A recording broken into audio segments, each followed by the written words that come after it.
Avec la montée de la concurrence et l'arrivée de nouveaux réseaux sociaux, vous êtes obligé de créer de plus en plus de contenu pour réussir sur les réseaux. On assiste également à une diversification des formats, on pourrait citer l'explosion des vidéos courtes depuis TikTok. Sauf qu'évidemment, créer plus de contenu, ça prend du temps, c'est pourquoi j'aimerais vous montrer comment j'utilise la stratégie de déclinaison de contenu afin de créer un maximum de contenu sous différents formats et en un minimum de temps.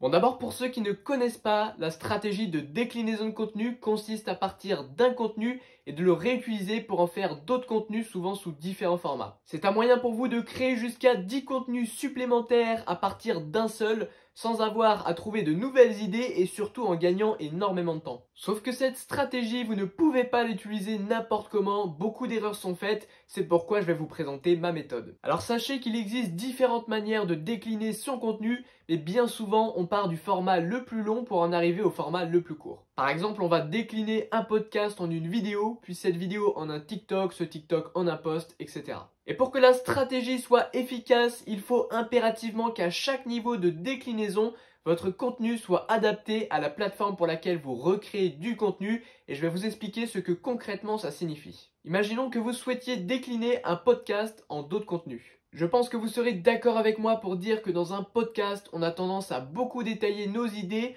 On est sur un format long, souvent c'est un format également très naturel, beaucoup plus que dans une vidéo YouTube par exemple qui elle va être très structurée et va aller à l'essentiel. De même un TikTok va aller encore plus à l'essentiel qu'une vidéo YouTube puisqu'il est limité à 1 minute. Donc si vous déclinez votre contenu sans prendre en considération ce que j'appelle les codes de chaque plateforme, eh bien vous allez simplement perdre votre temps. Gardez à l'esprit qu'avec la concurrence qu'il y a aujourd'hui sur les réseaux, produire du contenu à l'arrache sans réelle stratégie ne vous apportera aucune visibilité. Ça signifie que contrairement à la majorité des gens qui utilisent la déclinaison de contenu et pensent bien l'utiliser, vous ne pouvez pas prendre un extrait tel quel sans le modifier pour en faire un autre contenu, à part peut-être dans de très rares situations, par exemple si vous faites une interview et que vous répondez à une question en moins d'1 minute, que vous êtes dynamique, etc. Et bien là, éventuellement, vous pourriez prendre cet extrait pour en faire un TikTok, mais c'est vraiment rare, en réalité, il faut s'adapter. Malheureusement, la stratégie de déclinaison n'est pas aussi magique que ça, mais je vais tout de même vous montrer comment elle peut vous faire gagner beaucoup de temps et surtout en restant efficace. Donc je vais vous faire un schéma très concret, restez bien jusqu'au bout de cette vidéo, c'est la partie la plus importante. Bon, maintenant je vous propose qu'on se la joue vieille école, parfois il n'y a rien de mieux qu'un bon vieux papier-crayon, histoire que je vous explique bien comme il faut comment concrètement vous pouvez utiliser cette fameuse stratégie de déclinaison. Donc on va partir du principe que vous avez une idée de contenu, à savoir par exemple au pif comment trouver des clients et donc que vous souhaitiez partir du format le plus long pour en arriver au plus court et je vais vous montrer comment bien du coup tout décliner. Donc imaginons que vous commenciez par un podcast, même si vous faites pas de podcast, c'est pas grave, hein. Ce qui est important c'est de comprendre l'idée qu'il y a derrière tout ça. Donc vous partez d'un podcast, donc comme je vous l'ai dit le podcast c'est un format assez naturel, on va avoir tendance à pas forcément énormément structurer, on est souvent un peu en freestyle, donc là souvent ce qu'on fait c'est un brainstorming de toutes les idées qui nous passent par la tête. Donc on va faire par exemple une dizaine d'idées qu'on va développer chacune 6 minutes histoire d'avoir un podcast d'1 heure. Hein. C'est souvent un peu ce qui se fait pour un podcast. On fait rarement un podcast de 10 minutes. Souvent on est autour d'1 heure. Et du coup ce podcast, on va vouloir le décliner une première fois en une vidéo YouTube par exemple. Donc là, pour passer d'un format à un autre, il y a toujours une phase d'adaptation. Donc l'adaptation, vous devez toujours impérativement la faire histoire que votre déclinaison soit utile. Et donc on en arrive cette fois à une vidéo YouTube. Donc pour décliner et adapter au format YouTube, vous le savez, une vidéo YouTube va beaucoup plus à l'essentiel qu'un podcast. On ne va pas forcément développer pendant des heures, on ne fait pas énormément de storytelling. Du coup, vous allez choisir parmi les 10 idées de votre podcast simplement les 4-5 idées les plus percutantes et vous allez les synthétiser en par exemple 4 idées de 2 minutes. Du coup vous avez une vidéo d'environ 10 minutes et surtout elle est adaptée au format YouTube puisque tout simplement on va à l'essentiel, c'est beaucoup plus structuré, etc. Donc là concrètement je vous conseille d'écrire vos vidéos YouTube. Les podcasts honnêtement ça serait une perte de temps de les écrire. Par contre les vidéos YouTube, voilà, vous avez vos idées 1, 2, 3, 4 et puis à chaque fois vous les développez rapidement. En fait vous allez simplement synthétiser ce que vous avez dit là histoire de gagner énormément de temps. Et là il y a une petite astuce que je vous donne, c'est que ce texte vidéo vous pouvez le décliner en un article de blog extrêmement facilement parce que ce sont deux formats qui se ressemblent beaucoup. Un texte d'une vidéo ça ressemble beaucoup à un article de blog. Donc bien évidemment, il faut quand même l'adapter parce que c'est pas exactement la même chose. Et puis disons qu'en 5 minutes, vous pouvez avoir votre article de blog sans avoir rien à faire, mis à part retoucher un petit peu votre texte de la vidéo YouTube. Ensuite, on peut décliner cette vidéo YouTube en un format court. Donc par format court, j'entends TikTok, les réels sur Insta, les shorts sur YouTube, etc.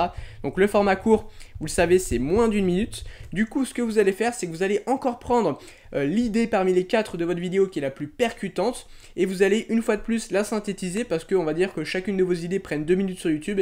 Et bien là, vous allez la mettre sous forme d'1 minute en prenant l'idée la plus percutante. Donc encore une fois, là, on a changé de format. Du coup, vous vous êtes adapté. Et donc en vous adaptant, en gros une vidéo TikTok, il faut que ce soit extrêmement dynamique, hein, ça dure qu'une seule minute, les gens passent très très vite d'un TikTok à un autre, donc forcément si c'est ennuyant, les gens ils vont se barrer, donc soyez très dynamique. Il faut que dès les premières secondes, vous soyez percutant, donc histoire de captiver les gens pour qu'encore une fois, ils ne se barrent pas. Donc ça demande de le refaire, hein. Vous ne pouvez pas le prendre tel quel, c'est ce que je vous disais tout à l'heure. Si vous le prenez tel quel, clairement, vous n'allez avoir aucun résultat. Votre TikTok va faire 3 vues, vous aurez juste perdu du temps. Donc vous reprenez votre idée toute faite, vous la synthétisez et vous la refaites, vous vous refilmez, histoire que ce soit vraiment très très efficace, mis à part quelques rares situations, comme je vous le disais tout à l'heure, où vous pouvez avoir directement votre contenu, mais ça reste quand même extrêmement rare. Du coup, voilà, vous pouvez dès maintenant encore décliner ce TikTok en un post ou une story. Donc d'ailleurs, pour les posts et stories, vous n'êtes pas obligé de partir du dernier format court. Vous pouvez prendre n'importe quoi, par exemple, vous pouvez utiliser votre podcast, vous sélectionnez un petit moment croustillant, une anecdote que vous racontez, et vous en faites une story où vous racontez l'anecdote, et ça vous permet de faire un petit teasing pour votre podcast. Vous allez pouvoir ramener depuis votre story des gens et les inciter à aller voir votre podcast, tout simplement parce que vous leur aurez donné envie. Vous pouvez également faire un petit post avec un bullet point, par exemple. Vous mettez les meilleures idées générales de votre vidéo YouTube et ça fait un petit teasing pour votre vidéo YouTube, etc. Donc voilà, le secret c'est qu'entre à chaque fois que vous passez d'un format à un autre, il faut évidemment adapter le contenu et on le refait à chaque fois, simplement on part des idées qu'on avait, du coup on gagne du temps de cette façon, mais pas en reprenant directement tout fait du contenu, ça c'est de la perte de temps. Bon là je vous ai donné un exemple de déclinaison parmi tant d'autres, en réalité il existe une multitude de combinaisons possibles, vous pouvez très bien décliner un contenu en plus de 100 contenus différents, à vous d'être créatif, par exemple là cette vidéo vous auriez aussi pu en faire un mail pour votre newsletter, etc. La déclinaison de contenu est loin d'être la seule façon de gagner en productivité pour produire sur les réseaux. J'ai d'ailleurs créé pour vous une newsletter gratuite dans laquelle je vous partage les secrets qui m'ont permis d'obtenir 35 000 abonnés sur ma chaîne Clash 1 Max. Je vous donne tout un tas d'astuces pour créer une audience sur les réseaux et la monétiser pour en vivre. Le lien est en description, c'est gratuit, alors ne manquez pas l'occasion. À présent, je vous invite à aller voir une autre de mes vidéos que l'algorithme vous recommande en cliquant juste ici. Et puis n'hésitez pas à vous abonner à la chaîne si vous la découvrez, c'est du contenu sur l'entrepreneuriat, le business en ligne et les réseaux sociaux. Et moi je vous dis à très bientôt.